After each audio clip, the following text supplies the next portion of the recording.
Nakon Pahoranove smrti, 3 njegova sina željela su ga zamijeniti na poziciji vrhovnog suca. Njegov sin, također po imenu Pahoran, izabran je za novog vrhovnog suca. Njegov brat Pakumeni podržao je glas naroda, ali treći brat Panki poveo je pobunu protiv vlade. Pankiju se sudilo i osudilo ga se na smrt. Neki od njegovih pristaša bili su toliko bijesni da su naveli Kiškumena da ubije Pahorana. Kiškumen se izvukao pomoću svojih prijatelja Gadijantonovih razbojnika, pošto oni obećaše jedni drugima pomagati u činjenju zlodjela.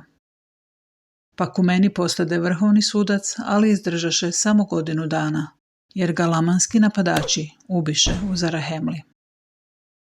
Moronihina je vojska s vremenom ponovno osvojila Zarahemlu i uspostavila mir. Kiškumen je pokušao ubiti novog vrhovnog suca Helamana, ali spriječio ga je jedan od Helamanovih slugu.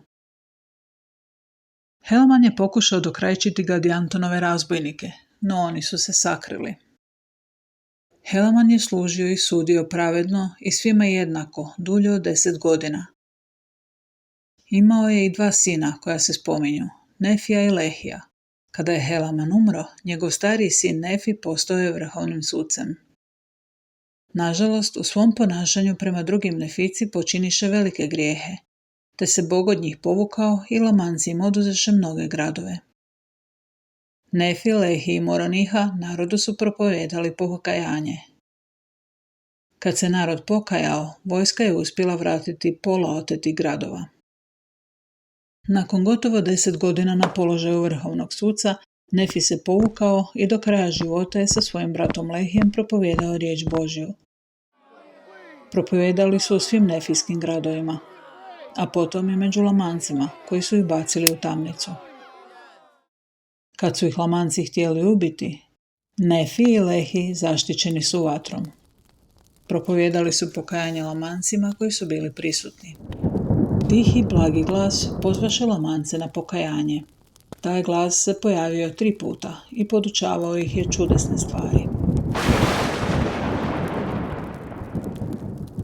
Kada ih je dodatno potaknuo jedan od njih samih, skupina se pokajala i uzvjerovala u Krista. Tada su oni svjedočili o svom iskustvu i tako pomogli u preobraćenju velikog dijela Lamanaca. Lamanci su Neficima vratili njihove zemlje, a mnogi Lamanci su otišli na misiju k Neficima. U ovom trenutku mira i blagostanja Gadijantonovi su razbojnici ubili vrhovnog suca Cezorama. A kad je Cezoramov sin postao vrhovnim sucem, ubili su i njega. Gadijantonovi su razbojnici ugrozili osnovno načelo slobodne volje na način da su se pobrinuli da njihovi članovi ne trpe posljedice svojih zlih dijela. Lamanci su eliminirali Gadijantonove razbojnike propovijedajući im riječ Božju. No, Nefici su im dopustili da jačaju, što je društvo Nefijaca pripremilo na uništenje.